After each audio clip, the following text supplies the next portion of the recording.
ప్రజలందరూ కూడా ఈ రోజు నిలదీసే పరిస్థితిలోకి ప్రజలంతా వస్తా ఉన్నారు. ఏమైనా 15,000 అని చెప్పి చిన్నపిల్లలు అడుగుతా ఉన్నారు. ఏమైనా 18,000 అని చెప్పి వాళ్ళ అమ్మలు అడుగుతా ఉన్నారు. ఏమైనా 48,000 అని చెప్పి ఆ అమ్మమ్మలు అడుగుతా ఉన్నారు. ఏమైంది ఆ 36,000 అని చెప్పి చిన్నపిల్లలు ఉద్యోగం కోసం ఎదుగుతా ఉన్న పిల్లలు అడుగుతా ఉన్నారు. ఏమైంది మా 20,000 అని చెప్పి రైతన్నలు అడుగుతా ఉన్నారు.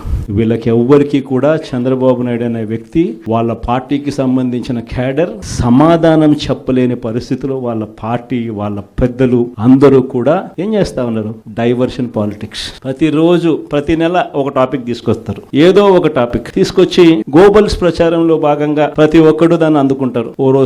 ఓసారి తిరుపతి లడ్డు అంటారు, ఇంకొకసారి జూన్ లో ఋషికొండ భవనాలు అన్నారు, జూలైలో శ్వేతపత్రాలు మదనపల్లి ఫైల్స్ అన్నారు, ఆగస్ట్ లో ముంబై నటి పేరేం పేరు కాదాంబరి అన్నాడు, సెప్టెంబర్ లో ప్రకాశం బ్యారేజ్ ని బోట్లతో ఢీకొట్టి గేట్లను పడగొట్టాలని చెప్పి మనం ప్లాన్ చేసినామని అంటాడు.